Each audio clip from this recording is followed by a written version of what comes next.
दुशासन!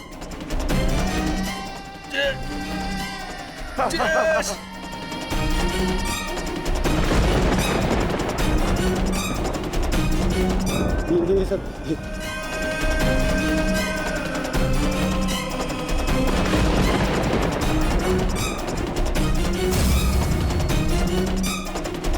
पितामह मेरे होने वाले मामा श्री क्या हो रहा है? मैं कहाँ हूँ? मित्र मित्र का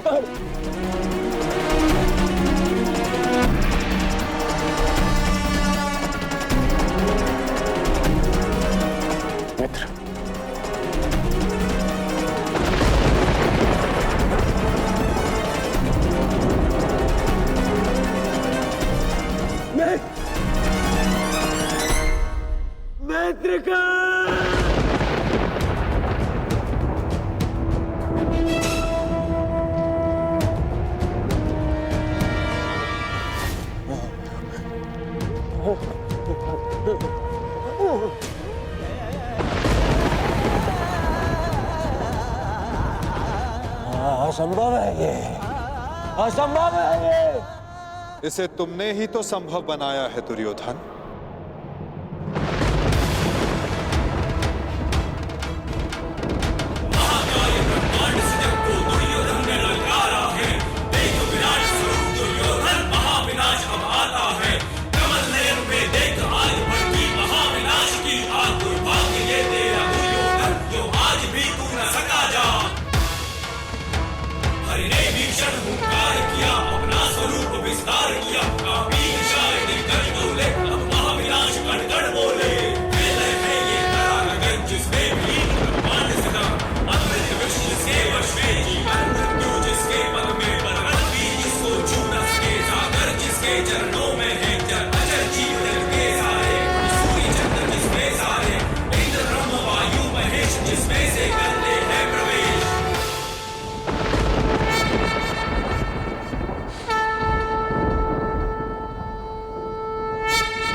इस युद्ध के जन्मदाता तुम ही हो।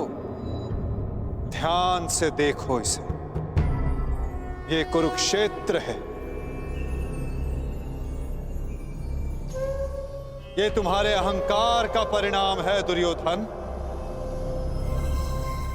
तुम्हारे छल का निष्कर्ष है ये तुम्हारे मद का, तुम्हारे कर्मों का फल है दुर्योधन। ये उस पाप का परिणाम है दुर्योधन जो भरी सभा में याज्ञसेनी के साथ हुआ। ये उस श्राप का परिणाम है जो पांचाली के धधकते हृदय से निकला। देखो मूर्ख, मृत्यु तुम्हें पराजित कर चुकी है और तुम विजय का स्वप्न देख रहे हो।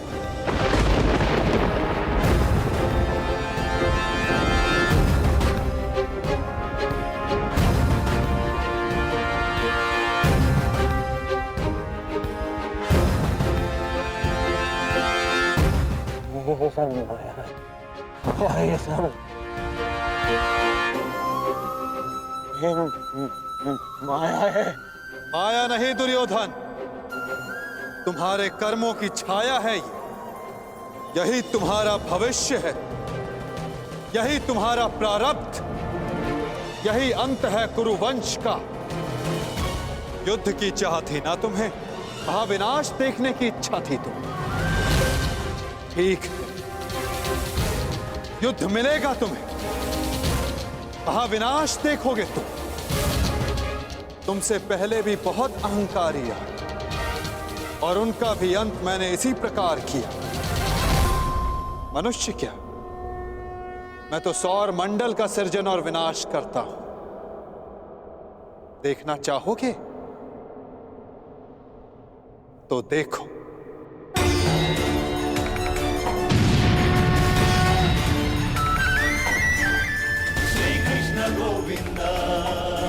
उधर देखो दुर्योधन।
ये क्या हो रहा है?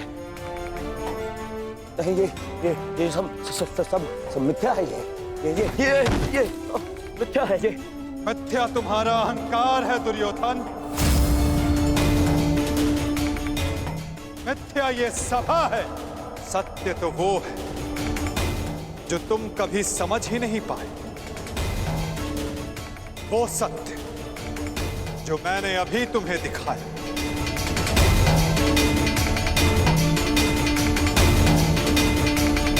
सत्य केवल मैं हूं दुर्योधन, शेष सब मिथ्या। ये सब माया है। तुम साधारण मनुष्य हो और कुछ नहीं हो। आश्चर्य है, परंतु इसमें तुम्हारा क्या दोष? जब मनुष्य में अहंकार, तो वो सत्य केवल आकार से पहचानता है। तो आकार देखो दुर्योधन।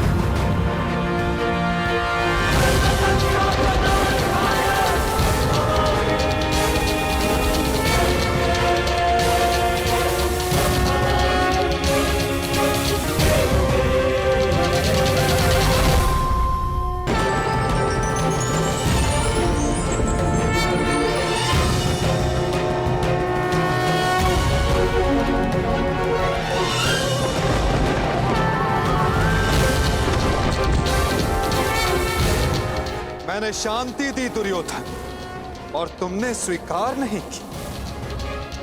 मैंने मैत्री दी, परंतु अपने अहंकार के आगे तुम्हें मैत्री का मूल्य समझ नहीं आया।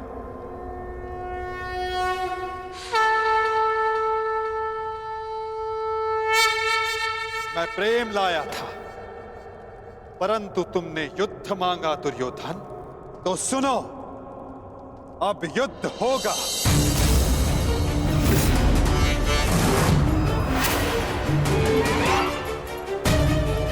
मैं जीवन का संदेश लाया था, तुमने मृत्यु का विकल्प चुना। तो मैं मृत्यु दूंगा।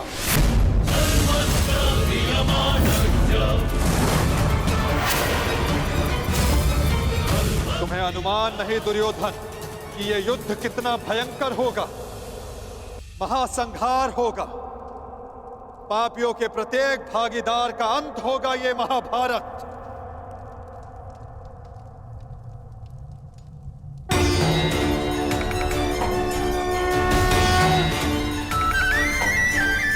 श्री कृष्ण गोविंद हरे मुरारी, हे नाथ नारायण वासुदेवा।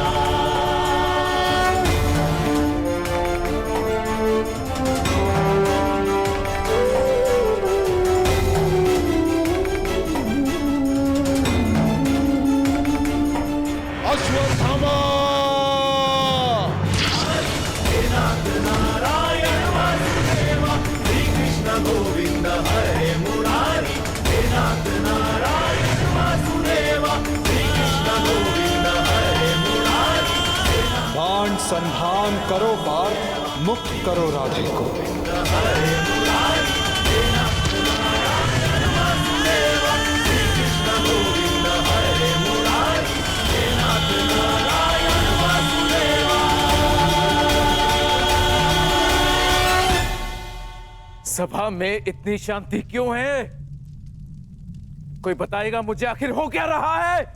सत्य देखने के लिए तन के दृष्टि की नहीं, मन के दृष्टि की आवश्यकता होती है धृतराष्ट्र। नियति ने तुम्हें दृष्टि नहीं, परंतु आज इस क्षण के लिए मैं तुम्हें दृष्टि देता हूं। कदाचित तन की दृष्टि से देखकर तुम मन की दृष्टि का सत्य समझ पाओ धृतराष्ट्र।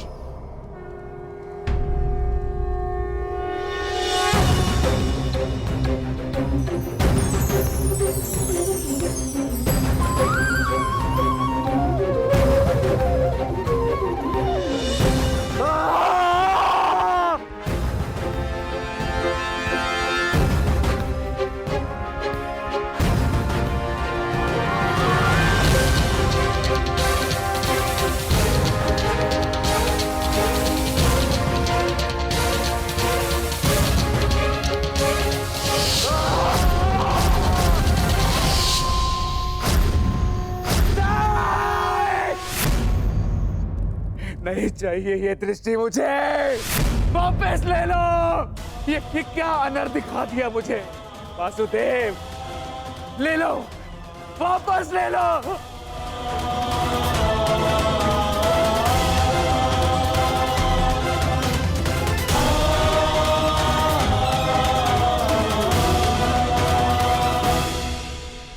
जो सबने देखा वही अंत है और वही नया प्रारंभ, परंतु ये आप सबको स्मरण तब होगा जब ये वास्तविक में आप सबके साथ घटित होगा।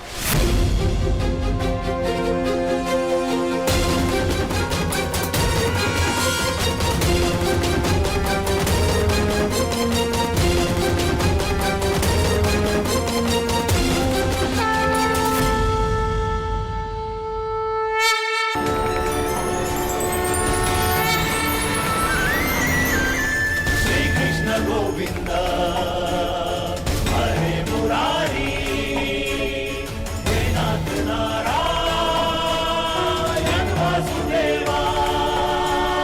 श्री कृष्ण गोविंद हरे मुरारी, हे नाथ नारायण वासुदेवा। मैं वासुदेव इस महायुद्ध, इस महाभारत की घोषणा करता हूं।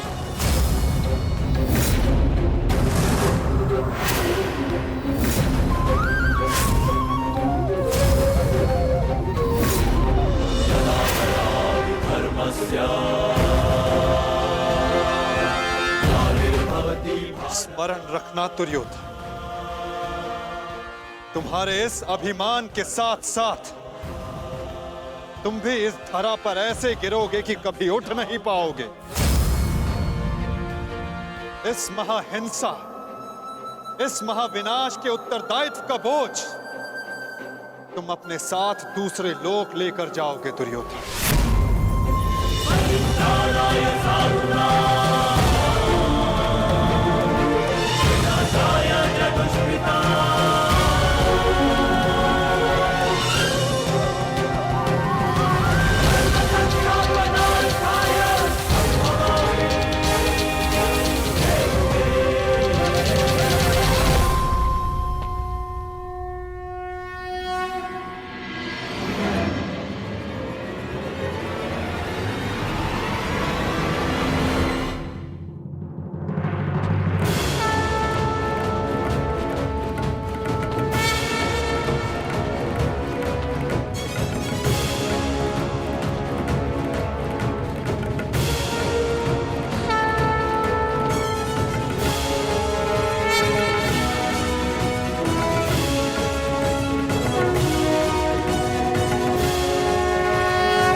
केशव,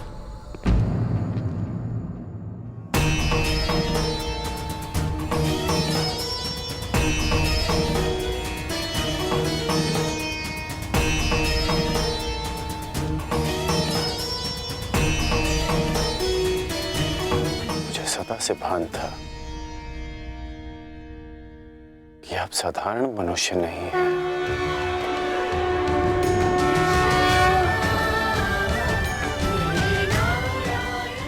परंतु आज जो मैंने देखा उसके पश्चात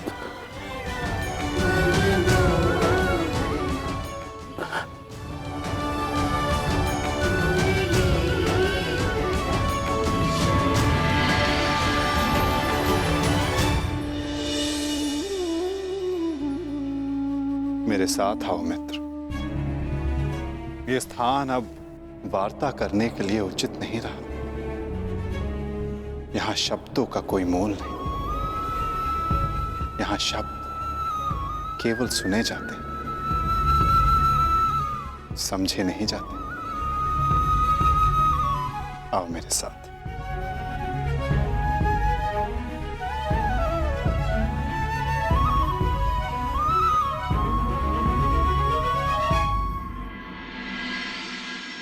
केशव,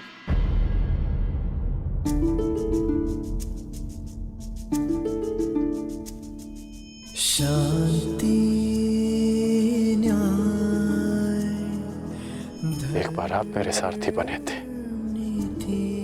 आज ये गौरव मुझे दीजिए केशव। बुद्धि कर्म प्रीति में। तुम्हें सारथी के रूप में पाकर गौरवान्वित तो मैं हो जाऊंगा मित्र। कृष्णा कहो या कर्ण कहो, है दोनों एक समान। ठीक है। कृष्णा कहो या कर्ण कहो, है दोनों एक समान।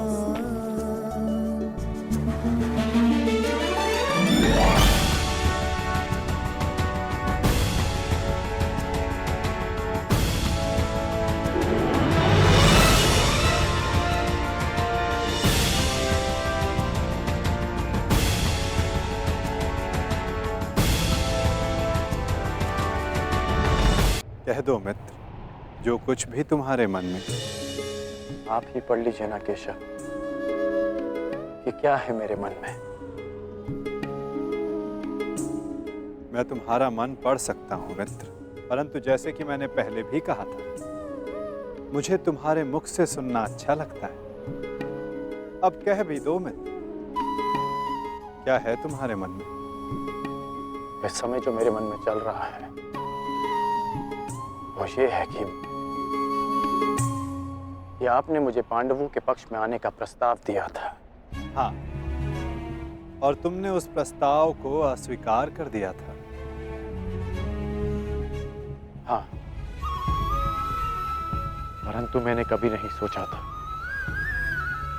कि मेरा ये निर्णय मुझे आपके विपक्ष में खड़ा कर देगा केशव। आपको तो युद्ध का परिणाम पता है ना केशव। किसी अनहोनी के होने से पहले उसका ज्ञात हो जाना, क्या वो आपको पीड़ा नहीं देता केशव? मनुष्य संतोष से इसलिए जीता है क्योंकि वो नहीं जानता कि अगले पल क्या होने वाला है। वो नहीं जानता कि वो जीवित रहेगा या वो मर जाएगा। परंतु यदि उसे ज्ञात हो जाए कि अगले पल क्या होगा या वो कब मर जाएगा, तो आपको नहीं लगता कि उसके आने वाले पल भय और चिंता में बीतेंगे?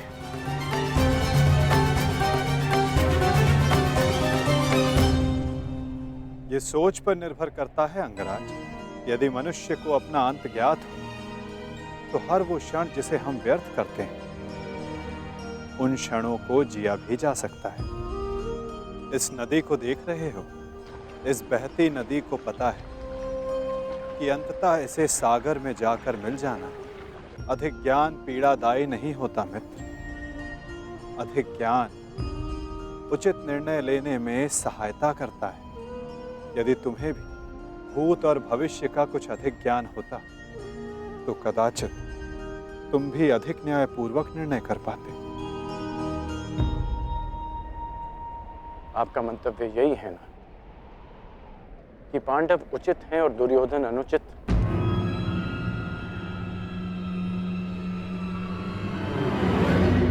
क्षमा कीजिएगा,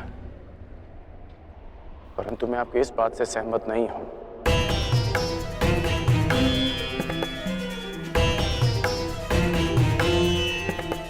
मुझे लगता है केशव कि दोनों अपने अपने स्थान पर दोषी हैं।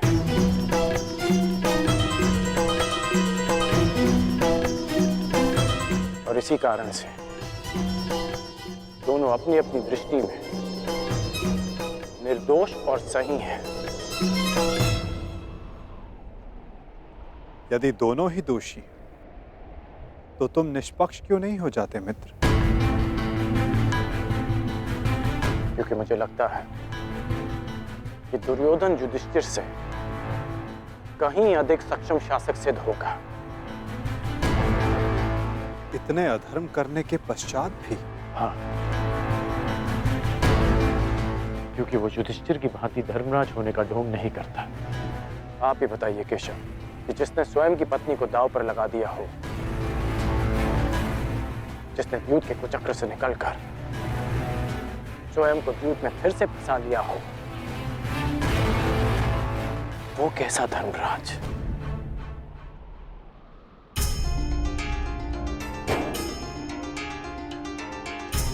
युधिष्ठिर की असमर्थता के कारण राजकुमार युधिष्ठिर, मेरे शौंड की रक्षा कर लीजिए।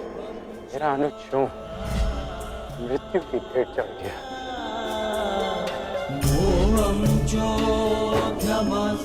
जब मुझे सूत पुत्र कहकर रंगभूमि की स्पर्धा में भाग लेने के लिए अयोग्य घोषित कर दिया गया था, राजकुमार के साथ द्वंद्व की अनुमति एक सूत पुत्र को नहीं दी जा सकती।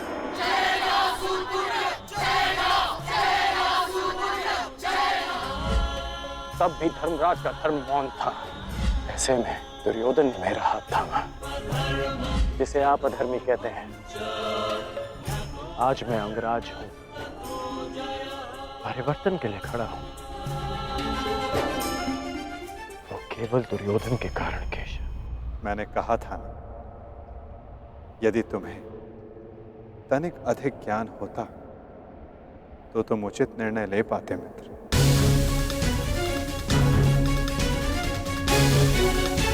मैं समझा नहीं। तुम सदा स्वयं को सूत पुत्र समझते आए होकर, और यदि तुम्हारा ये ज्ञान मिथ्या हुआ तो? मिथ्या? हाँ कर, क्योंकि तुम्हें तो पता ही नहीं कि तुम वास्तव में हो कौन। मुझे ज्ञात है कि मैं कौन हूं, और मुझे गर्व है कि मैं अधिरथ पुत्र कर्ण हूं, राधे पुत्र कर्ण हूं, सूत पुत्र कर्ण हूं।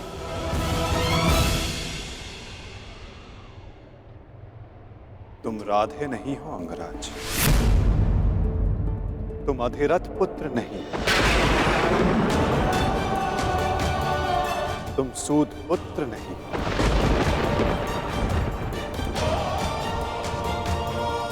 तुमने कभी ये नहीं सोचा कर्ण कि एक सूत पुत्र के शरीर पर दिव्य स्वर्ण से मढ़ित कवच और कुंडल क्यों है?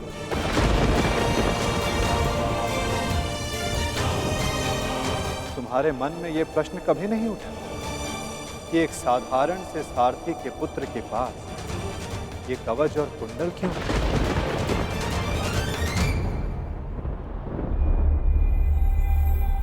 क्या तुम ये सोचकर कभी व्याकुल नहीं होते कर्ण कि तुम शेष से इतने भिन्न क्यों हो? तुम सूर्य पुत्र कर्ण, सूर्य पुत्र कर्ण, सूर्य पुत्र कर्ण, सूर्य पुत्र कर्ण।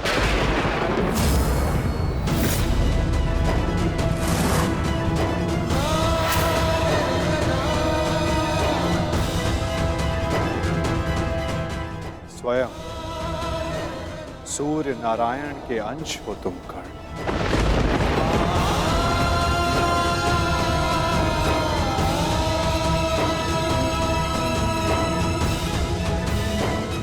यह सत्य है, मेरे पिता अधिरथ हैं, और मेरी माता राधा। सत्य से भागो मत कर, और सत्य यही है कि अधिरथ तुम्हारे पालक पिता हैं। तुम उन्हें गंगा किनारे मिले थे, कभी सोचा नहीं कि क्यों सूर्य का तेज तुम्हारे मुखमंडल पर रहता है? कभी अनुभव नहीं किया मित्र कि क्यों सूर्य का ताप तुम्हारे शरीर पर स्निग्धता का अनुभव कराता है? तब भी समझ नहीं आया तुम्हें जब दिग्विजय करते समय पांचाल युद्ध में क्यों शत्रु पक्ष पर सूर्य देव का ताप बरस रहा था? क्योंकि तुम अधिरथ पुत्र नहीं, तुम सूर्य देव का आशीर्वाद हो कर्ण।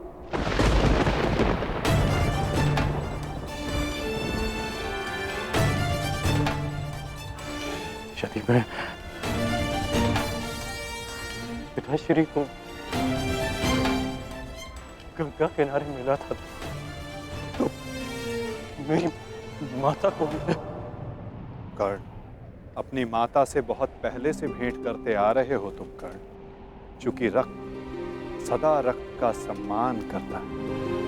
कभी सोचा है कि वो कौन है जिनके समक्ष आते ही तुम्हारी दृष्टि उनके पांव की ओर चली जाती है?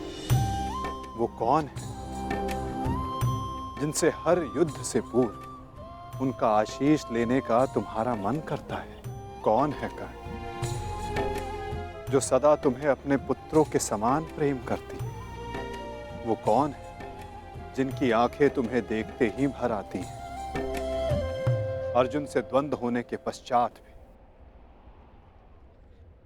तुमने कभी पांडवों का अहित नहीं चाहा, कभी उनकी रक्षा की, कभी उन्हें चेतावनी दी। क्यों कर्ण?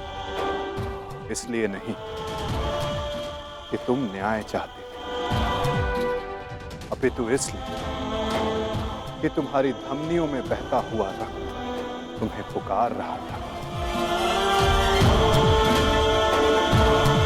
हाँ कर्ण, तुम राधे नहीं कुंती पुत्र हो,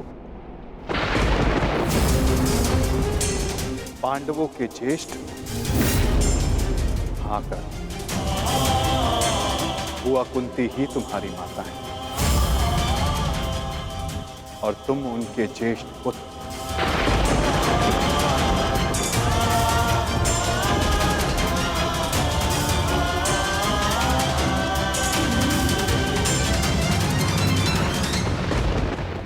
ये सत्य नहीं है। कह दीजिए केशव कि यह सत्य है। आप चाहते हैं ना कि मैं पांडवों के पक्ष में हो जाऊं, अपने मित्र का साथ छोड़ दूं, इसलिए आप मेरे साथ छल कर रहे हैं। हाँ, आप छल कर रहे हैं मेरे साथ। यदि मेरा कथन तुम्हें छल लगता है मित्र, तो जाओ स्वयं उनसे जाकर पूछो जिनके नाम से तुम संसार को अपना परिचय देते। भद्र, अधिरथ और देवी राधा से जाकर पूछ लो।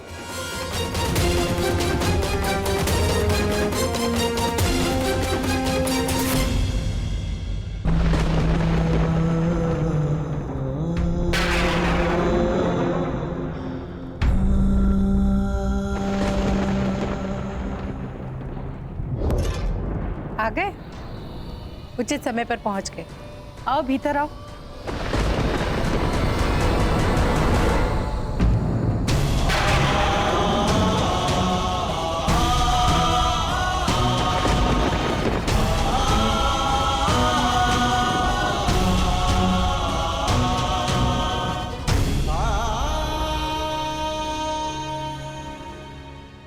क्या हुआ पुत्र?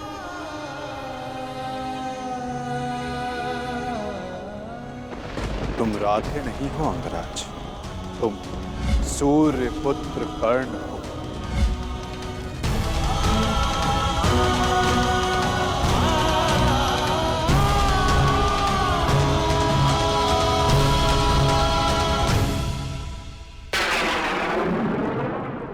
एक बार फिर से पुत्र कहकर पुकारिए ना। पुत्र?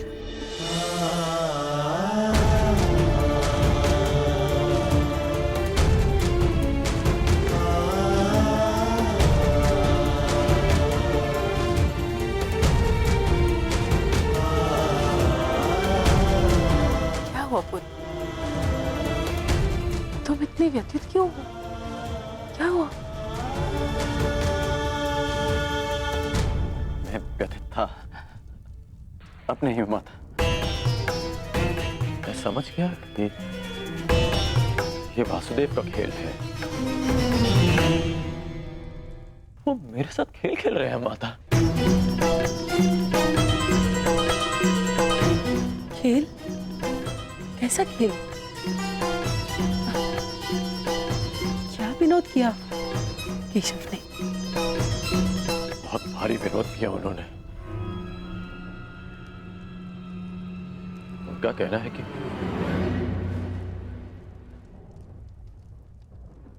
आप दोनों मेरे बालक माता पिता हैं।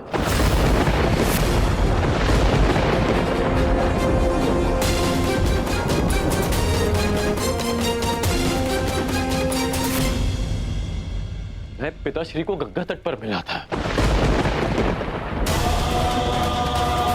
ये सूर्यदेव मेरे पिता है और माता कुंती मेरी माता।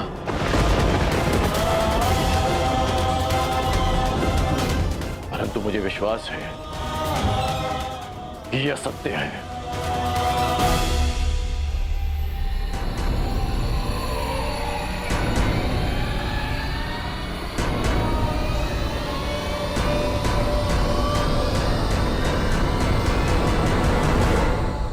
ये असत्य है ना? मैं आप ही का पुत्र हूं।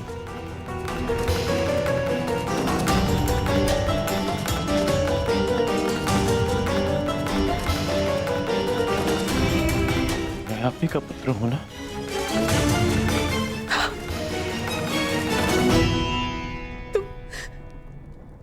तुम मेरे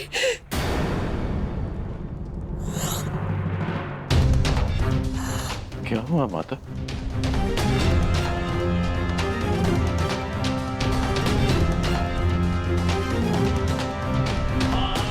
क्या हुआ पिताश्री?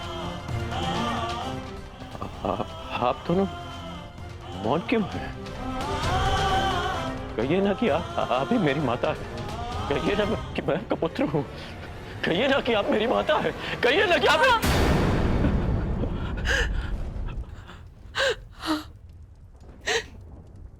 मैं तुम्हारी माता हूँ।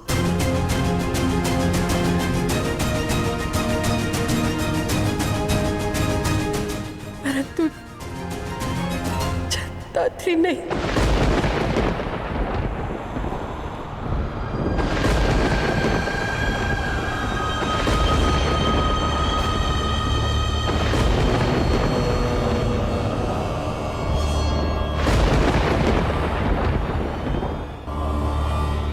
मैंने तुम्हें जन्म नहीं दिया।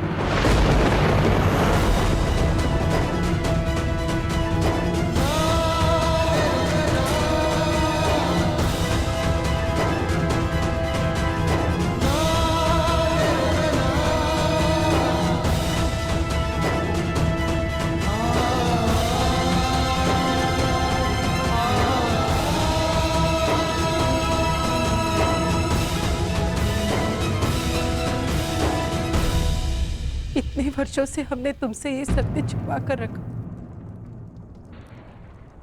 कि देवी कुंती तुम्हारी माता है। इसी कारण हम न तुम्हें धनुर्विद्या सीखने देना चाहते थे और न रणभूमि में जाने देना चाहते थे, क्योंकि देवी कुंती तुम्हारी जन्मदात्री है। केशव ने तुमसे कदाचित असत्य नहीं कहा। तुम मेरे पुत्र नहीं।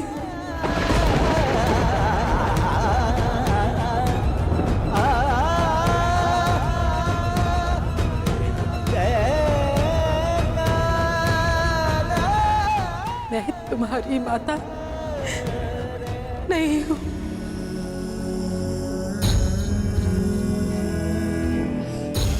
आप असत्य कह रही हैं कि आप मेरी माता नहीं हैं। यदि ऐसा होता तो क्यों बचपन में जब मुझे भूख लगती थी तब आपको स्वयं ज्ञात हो जाता था? जब मुझे निद्रा आती थी तो कौन मुझे अपनी गोद में सुलाता था?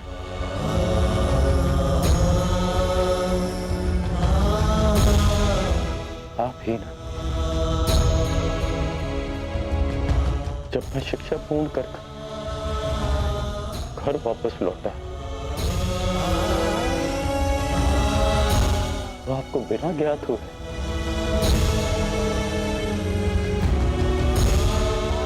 कैसे पता चल गया कि मैं आ गया और आपने अधिक भोजन बनाया?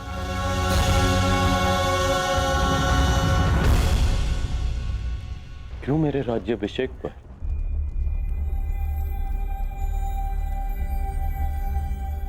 पिताश्री के शपथ देने के पश्चात भी आप मुझे छुप कर देखने आई थी जब मैं अंग जा रहा था, तब क्यों मुझे परिवर्तन का आशीष दिया?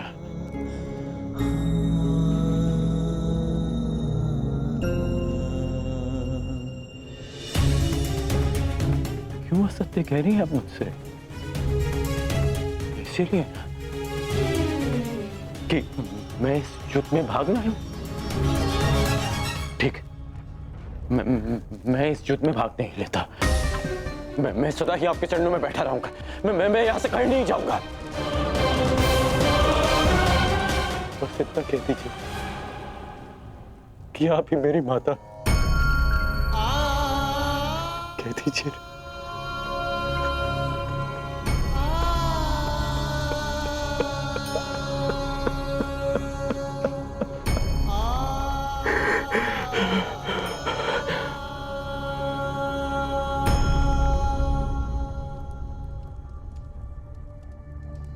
आपके अश्रुओं ने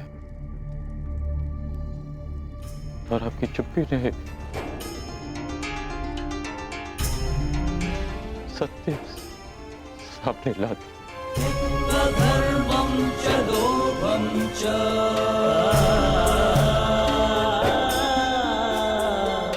मोहं चोऽध्यमस्थितः।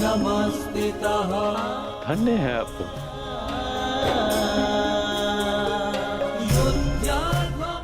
किसी और की संतान इतना प्रेम दे।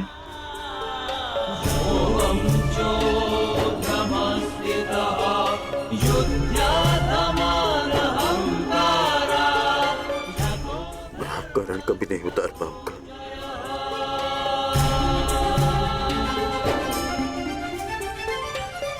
अब मेरा सत्य भी सुन लीजिए। मैं सदा प्राधिकरण ही कहलाऊंगा।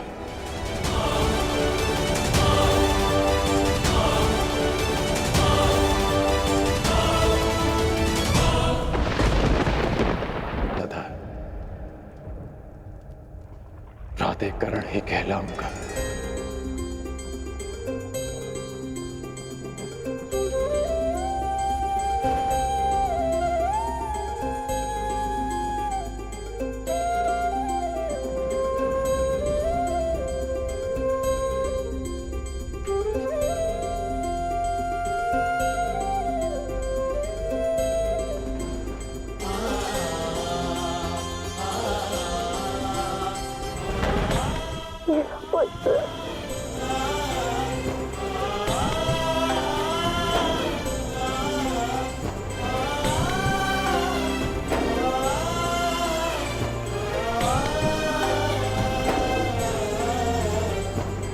कहाँ जा रहे हो पुत्र?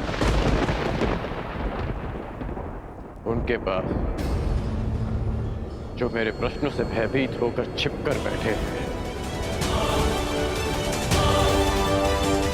सूर्य देव के पास।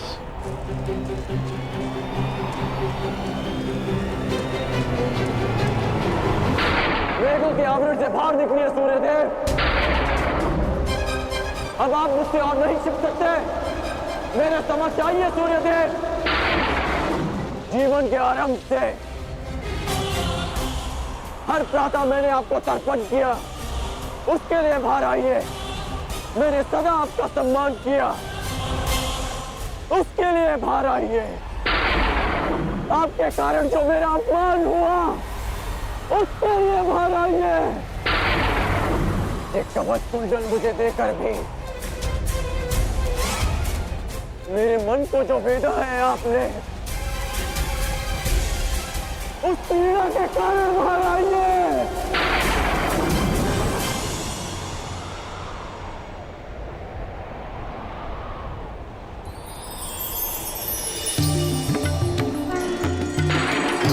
शहरवि संप्राप्तः भास्करो लोकपाल। पुत्र कर्ण, भयगो सूर्यः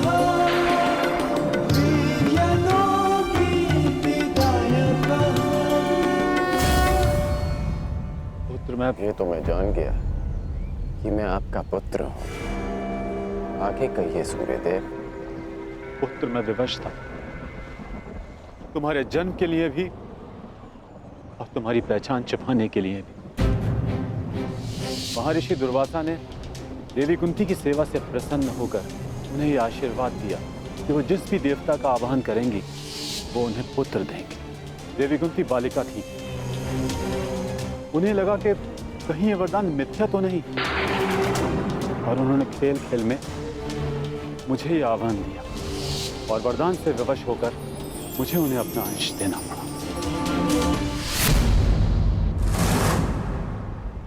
विवश थे आप? क्या आज विवश नहीं है? माता कुंती को मुझे अपनाने में समाज का भय था, परंतु आपको किस बात का भय था? आपने मुझे सच्चे क्यों नहीं बताया? संसार भर को प्रकाश देने वाले ने अपने ही अंश को अंधकार में रखा। क्यों? जब संसार मुझे सूत पुत्र कहकर नीचा दिखाता रहा, तब आपकी दृष्टि क्यों नहीं झुकी? जब सब मुझसे मेरा अधिकार छीनते रहे, तब आपके अहंकार को ठेस क्यों नहीं पहुंची? क्यों तब तक आप मेरी प्रतीक्षा करते रहे, जब तक मुझे स्वयं ज्ञात नहीं हो गया कि मैं आपका पुत्र हूं? क्यों मुझसे सत्य को दूर रखा आपने? क्यों? मैं मानता हूं कि मैंने तुम्हें सत्य से दूर रखा, परंतु मैं सदैव तुम्हारे साथ था। मैं नहीं चाहता था कि समाज को इस बात का ज्ञान हो। मैंने तुम्हें ये कवच और कुंडल इसलिए दिए ताकि तुम अपने हृदय को और भी अधिक बलशाली बना सको। तुम्हें समाज की कठोरता को सहने की शक्ति मिले। मुझे क्षमा कर दो। आपके अश्रु मुझे सांत्वना नहीं दे रहे, अपितु भान करा रहे हैं कि मैं आपके लिए केवल एक फूल के अतिरिक्त और कुछ नहीं था।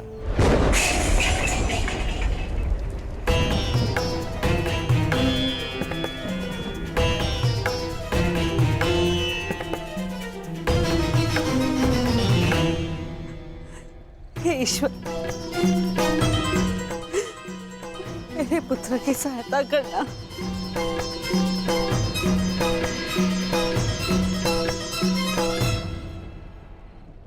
जो स्वयं की सहायता करना जानते हैं, ईश्वर भी उन्हीं की सहायता करते हैं बुआ।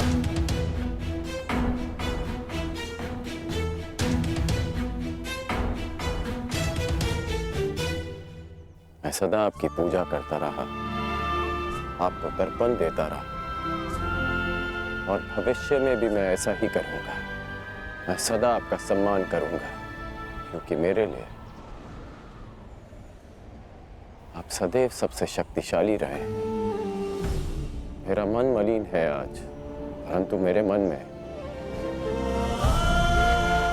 आपके प्रति कोई मैल नहीं। एक बार अपने मुख से आपके जाने का समय आ गया है। कल प्रातः आपको सबके जीवन को अंधकार से निकालना है। विश्राम कीजिए पिताश्री। कल्याण हो तुम्हारा। ऐसी अवस्था में भी तुमने अपने पिता को तृप्त किया। धन्य हो तुम दानवीर कर्ण।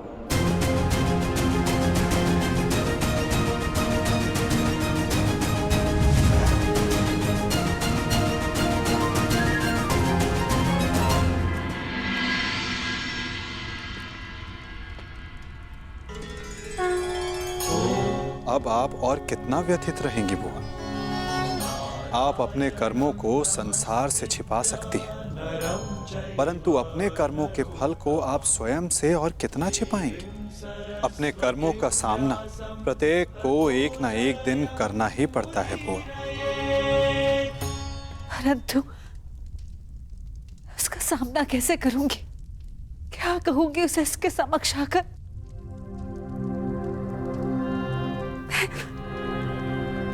मैं कैसे उसे समझाऊंगी कान्हा? क्या ये सब इतना सरल है? यदि सब कुछ इतना सरल होता तो जीवन जीवन नहीं होता बुआ। मनुष्य को अपने भय का, अपने अतीत का सामना करना ही पड़ता है। और ये भेंट जितनी शीघ्र हो, मन से बोझ उतनी ही शीघ्र उतर जाएगा बुआ। जाइए बुआ, समय आ गया है सत्य का सामना करने का। समय आ गया आपको आपके ज्येष्ठ पुत्र से मिलने का।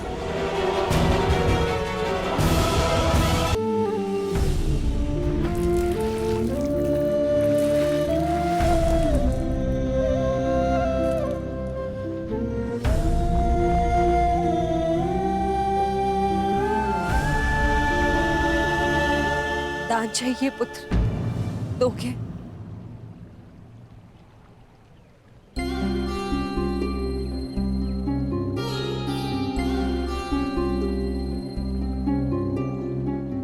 सुना है,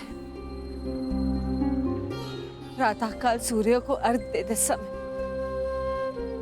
यदि तुमसे कोई कुछ भी मांगे तो तुम कभी मना नहीं करते, उसकी इच्छा पूरी करते हो। इसलिए मैं भी कुछ मांगने तुम्हारे समक्ष आई हूं कि इस दुर्भाग्यशाली माता को क्षमादान दे पाओगे पुत्र?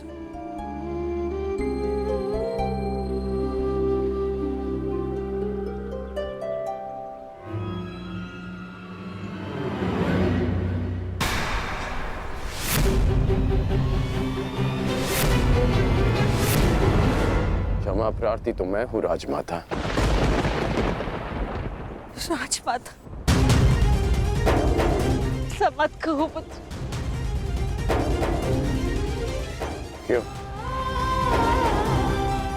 क्या अनुचित कह दिया मैंने? ये कि सत्य जानने के पश्चात भी मैं आपको राजमाता क्यों कह रहा हूं? मैं आपके गले क्यों नहीं लग रहा हूं? आपके चरण स्पर्श कर आपको माता और जननी क्यों नहीं पुकार रहा हूं? कहिए, क्या अनुचित कर रहा हूं मैं राजमाता? मैं आपको माता कहकर इसलिए नहीं पुकार रहा क्योंकि यह आपका कर्म फल है। आपने भी तो इसी भांति वर्षों तक ऐसा ही व्यवहार किया मेरे साथ, आशीष दिया, परंतु कभी अपना पुत्र कहकर नहीं पुकारा, अश्रु बहाए परंतु कभी मुझे गले से नहीं लगाया, कभी मुझे ममता नहीं थी। और आज वही माता मेरे समक्ष प्रेम जताने के लिए आ गई है। अधिकार का भाव कर्तव्य पूर्ण करने से मिलता है। आपने अपना कर्तव्य कभी पूर्ण नहीं किया,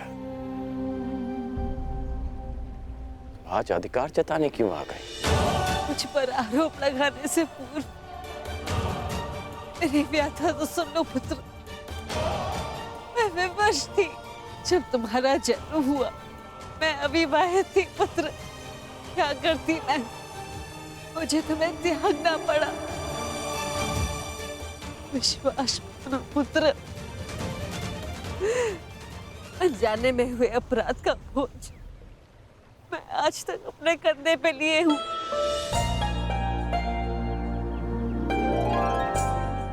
आपने अपनी व्यथा तो कह दी, परंतु मेरा क्या दोष था?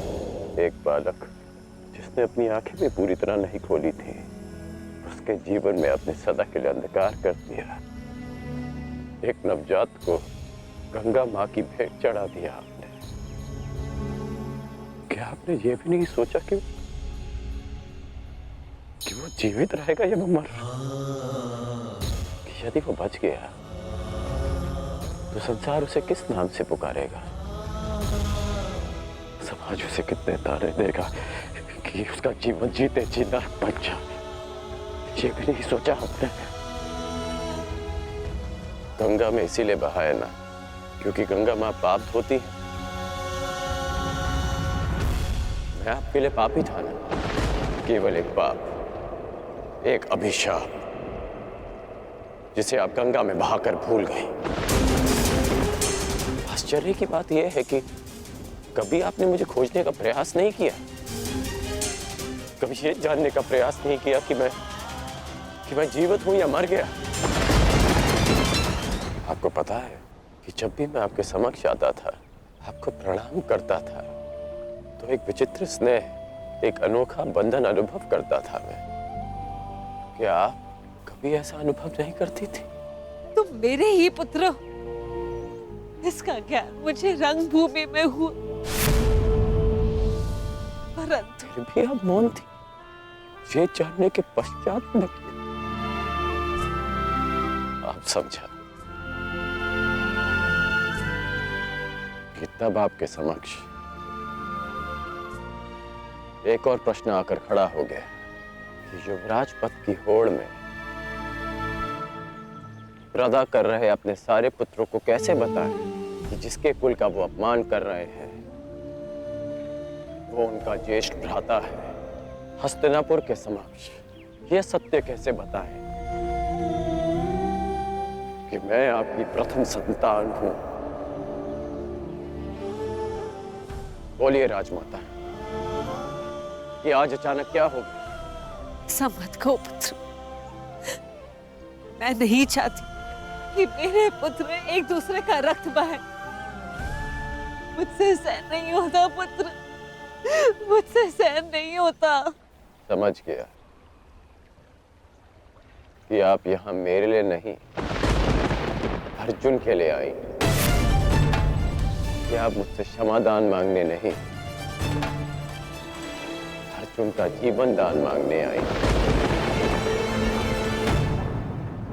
मुझसे क्षमादान मांगने नहीं,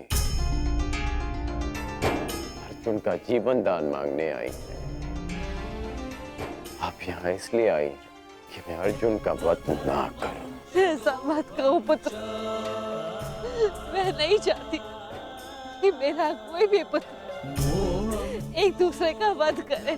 ठीक है, समस्त हस्तिनापुर के समक्ष ये स्वीकार कर सकती हैं कि मैं आपका ज्येष्ठ पुत्र हूं।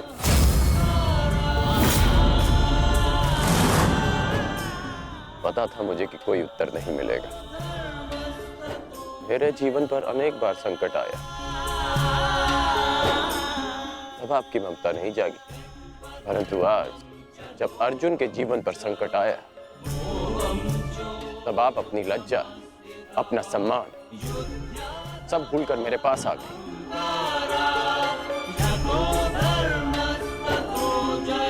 सत्य में अर्जुन बहुत भाग्यशाली है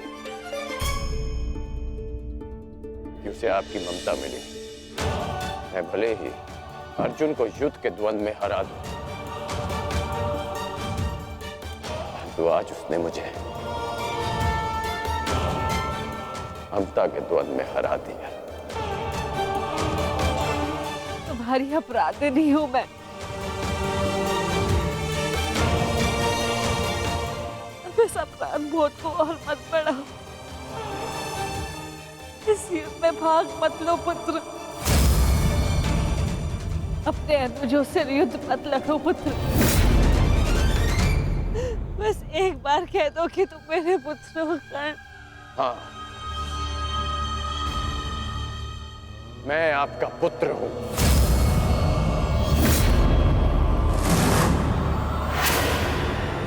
किंतु आप मेरी माता नहीं।